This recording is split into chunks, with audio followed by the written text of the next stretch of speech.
Ook Zoepark Overloon moet vanwege het coronavirus de deuren gesloten houden. Hallo. Goed zo. Hey, niet zo gulzig.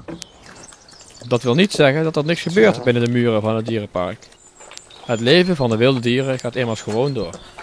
Ja, hier gebeurt nog steeds van alles. We zijn vol in actie hier. En hier naast mij zit een van onze ringstaart Makidames. En die heeft inderdaad een klein jong hier op de buik hangen.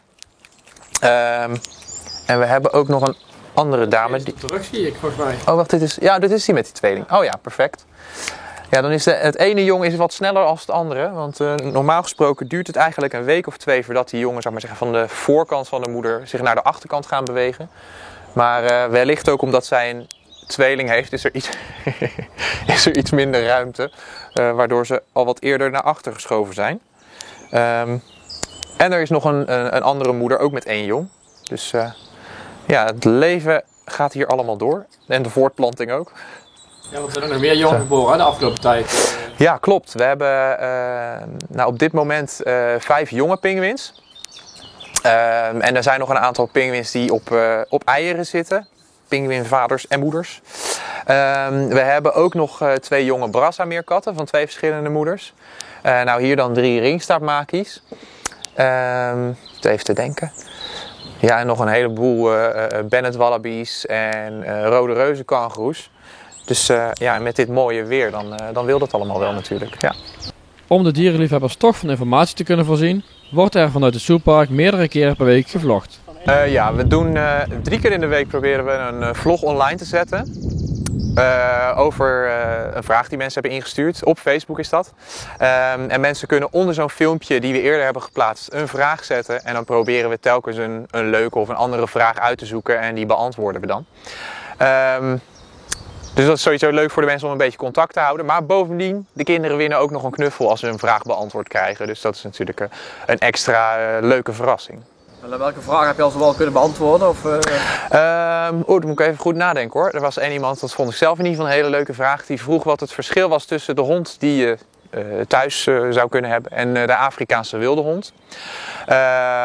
Maar we hebben bijvoorbeeld ook een vraag gehad over of onze miereneters echt mieren eten. Ja, en zo hebben we heel veel verschillende soorten leuke vragen gehad. Hey, ja.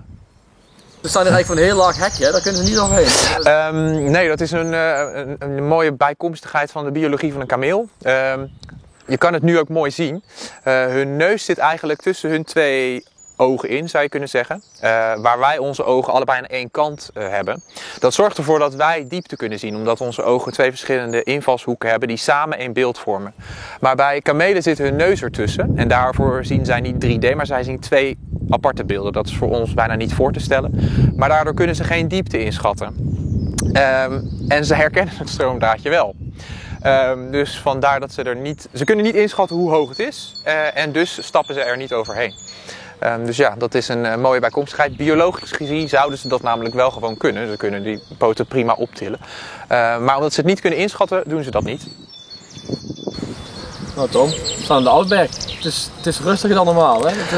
Ja, wij hebben het wel heel druk, ik en mijn collega's. Maar inderdaad qua gasten is het vrij rustig op het moment, ja. Ja, hoe is dat voor jou om zonder bezoekers te werken? Qua werkzaamheden is het wel zo dat we onze route nu heel anders kunnen lopen. Normaal gesproken hou je er een beetje rekening mee hoe onze gasten door het park heen lopen. En dan zorg je toch dat de dieren buiten en zichtbaar zijn of dat bepaalde verblijven open of juist afgesloten zijn. En daar hoeven we nu geen rekening mee te houden. Maar wat vooral heel jammer is dat je geen of weinig contact in ieder geval hebt met bezoekers. En er valt weinig te vertellen over onze dieren op het moment. Ja. Ja, je wil normaal je expertise gewoon overbrengen op bezoekers, neem ik aan. Ja, en een groot gedeelte van de dag zijn we ook gewoon bezig met het geven van presentaties en contactmomenten met onze gasten. En ook mensen die door het park heen lopen, die komen hier en daar regelmatig een dierverzorger tegen. Dus als je dan wat wil vragen of je wilt wat weten, dan kun je eigenlijk altijd wel iemand aanschieten. En ja, dat hoeven we helemaal niet meer te doen. En dat is wel een beetje jammer eigenlijk. Ja. Ja, we zien hier op de achtergrond kangoeroes rondhuppelen, maar merendeel in de zon liggen. Ja. Gedragen die zich heel anders nu er geen bezoekers in het park lopen? Nou, eigenlijk merken we daar niet zo heel veel verschil in. Zeker omdat veel van onze verblijven best wel ruim van opzet zijn. De dieren eigenlijk toch wel hun eigen plan trekken. Het enige wat we wel merken is dat sommige dieren anders reageren omdat wij op andere tijden komen als normaal gesproken. Dus dat is voor hun soms wel een beetje vreemd, maar eigenlijk voor de rest merken we er weinig verschil aan. Ja. Enkele weken geleden mocht Zoopark Overloon een nieuwe cheetah-familie verwelkomen. Ze komen uit een dierentuin in Frankrijk. En het gaat om 1 moeder en haar 5 inmiddels volwassen welpen. En in het kader van het Europees fokprogramma zijn zij hierheen gekomen. Jullie hadden oorspronkelijk ook zelf 3 cheetahs. Die zijn dan weer verhuisd en elders... Ja, klopt. We hadden 1 wat oudere moeder en een dochter. En nog 1 onverwante oudere vrouw. En de 2 oudere dames die zijn in het afgelopen jaar aan ouderdom overleden. En de jonge dochter die we dan nog hier hadden, die is gekoppeld nu aan een ander mannetje om daar hopelijk weer voor nageslacht te zorgen. Dus die is verhuisd naar Frankrijk in het kader van het fokprogramma. En wij hebben toen deze cheetahs mogen ontvangen.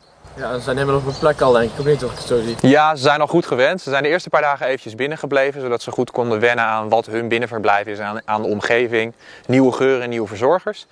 En na 2 à 3 dagen hebben we ze naar buiten gelaten en eigenlijk gaat dat heel goed. Wij zitten niet stil. We zijn wel dicht, maar we zitten niet stil. En we hebben eigenlijk het tijgerverblijf een stuk uitgebouwd. De tijgers zaten al wel op deze plek, maar eigenlijk is het hek een stuk naar achter toe gegaan, waardoor hun verblijf met ongeveer 40% groter is geworden. En het is een stukje deze kant uitgekomen. Bovendien staan er nu meer struiken ook bovenin het verblijf, waardoor de dieren zich, als die zijn uitgegroeid, wat makkelijker kunnen terugtrekken daar. Dus we hebben een stuk meer ruimte erbij gekregen. En dat wil je natuurlijk graag laten zien aan de mensen. Ja, dat is wel waar we het ook een beetje voor doen. Ja. Dus je wilt zoveel mogelijk meegeven aan mensen hoe mooi en hoe bijzonder onze dieren en de natuur in het algemeen is. Ja, en dat gaat zo helaas niet door. Maar goed, mensen kunnen het, als het straks over is, allemaal in levende lijven komen bekijken.